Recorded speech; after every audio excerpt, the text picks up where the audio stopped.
There are people in your life who seem to operate on a different level. They don't panic. They don't hesitate. When everyone else freezes, they move. They get promotions they weren't the most qualified for. They close deals others couldn't. They stay calm when you fall apart. You've probably written it off as talent, or luck, or confidence they were born with.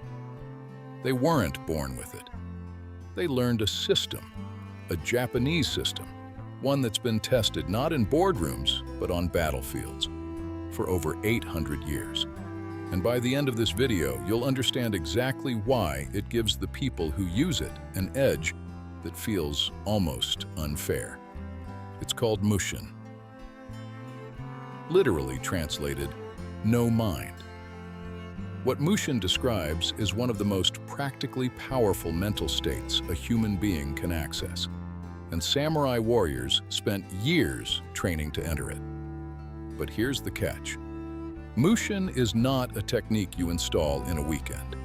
It requires you to unlearn something your brain has been doing your entire life. And it's not one concept. It's a system of 4. Each one builds on the last. The final one only reveals itself when you fail, and that's where the real advantage lives. If you're willing to go there, this changes everything. His name was Marcus, and he was about to hit a wall he didn't see coming. Marcus, 38 years old, senior project manager at a mid-sized tech firm in Austin. Smart guy, thorough, the kind of person who reads the entire contract before signing anything. He had been passed over for director 3 times in 4 years. Each time, the feedback was almost identical. Your analysis is excellent, they told him, but when it counts, you hesitate. He didn't believe it. He thought hesitation was intelligence, thinking before acting. Isn't that what separates professionals from amateurs? Then came the Tuesday that changed his view permanently. A major client was threatening to walk on a live call, 14 people on the line. The VP turned to Marcus. It was his account, his call to make. He had 4 seconds. His mind ran the scenarios. Risk A, risk B. What if C? What about D? He said nothing. His colleague, someone with half his experience, spoke up, made the call. Imperfect, but decisive. The client stayed. Marcus drove home that night with his hands gripping the wheel so hard his knuckles turned white. He had every qualification, except one. He had never been trained to act from a clear mind. He had never heard of mushin. Chapter 1. The state your opponents don't have. Mushin was brought into the samurai tradition through the writings of the 16th century philosopher Yagyu Munao no Ri, strategist to the Tokugawa shogunate. His text, The Life-Giving Sword, describes a mind that is present, clear, and unattached to outcome. This is not emptiness. This is precision without the noise of ego. Psychologist Cian Bylock at the University of Chicago spent years studying what happens when experts over-monitor their own performance under pressure. She called it choking, and her research showed that the act of self-monitoring itself degrades execution. The very awareness of performing becomes the obstacle. 3 weeks after the call, Marcus found this in a late-night research spiral. He read the word once and stopped scrolling. No mind. He didn't know yet what the system actually was, that there were 3 more layers beneath it, and the 4th would only make sense once he'd earned it. But mushin alone is incomplete. Used without the 2nd layer, it can backfire, and most people never find out why. Chapter 2. Zan Shin, the art of staying present. There is a second concept from the same tradition. They called it Zan Shin, translated remaining mind. After a swordsman completes a cut, Zanshin is the sustained awareness that follows. The fight may be over, but you don't drop your attention. Zanshin is the discipline of closing loops before opening new ones. Most people finish a meeting and immediately reach for their phone. They end a conversation and replay what they should have said. They complete a task and sprint to the next before absorbing what just happened. Their attention never fully arrives anywhere. Research on task switching consistently shows that shifting attention between incomplete tasks significantly degrades both speed and accuracy. Not because of lower intelligence, but because a mind that is always moving is never actually present. Marcus had read about mushin, but reading about a clear mind and training one are different things. The first practice he found was this. After every meeting, for the first 2 weeks, he sat for exactly 90 seconds. No phone, no emails. One question. What just happened and what does it mean? Then his manager pulled him aside after a client review. Marcus, you caught something in that meeting that no one else saw. How? Marcus had simply been the only one still paying attention after the meeting ended. But presence alone isn't enough. The real problem, the one that was silently costing Marcus everything, was something he did every single day without realizing it. Chapter 3.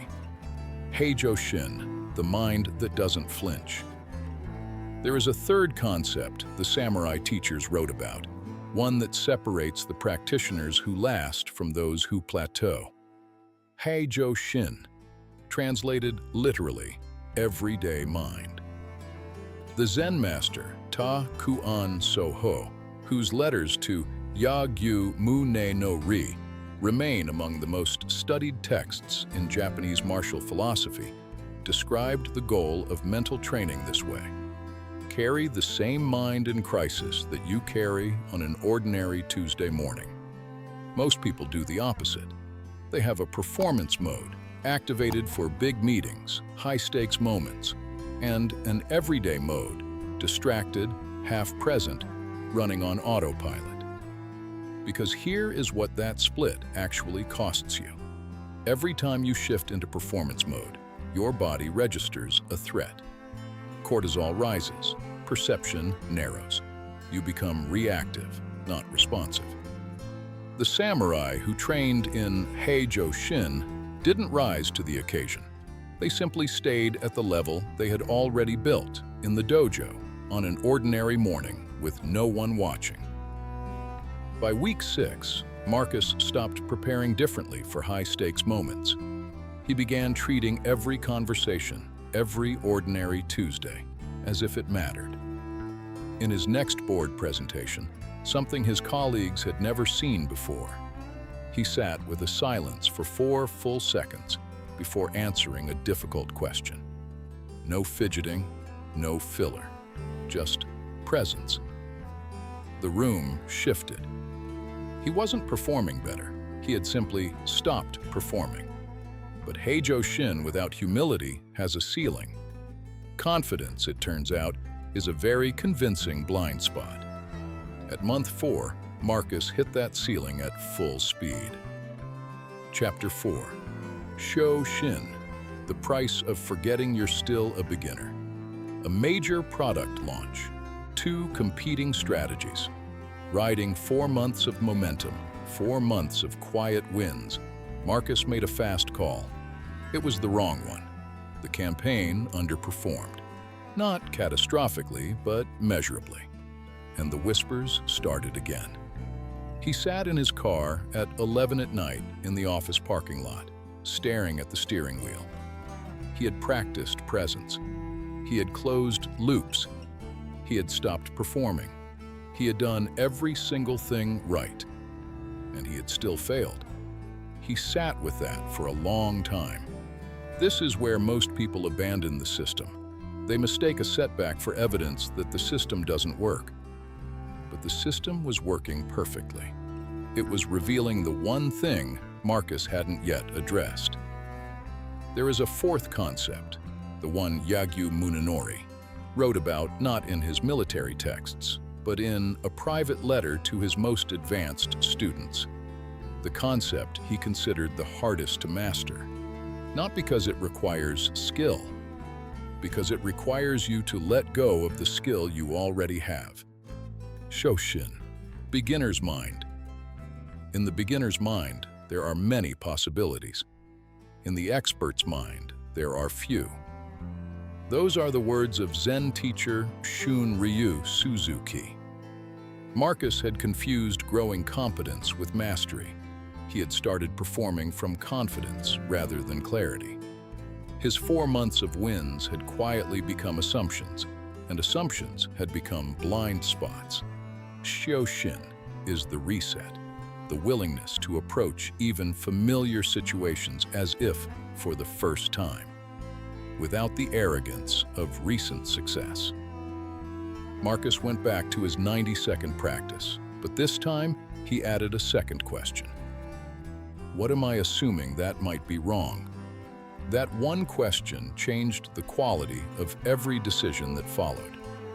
For months, Marcus himself wasn't sure the shift was real. He couldn't point to a single dramatic moment.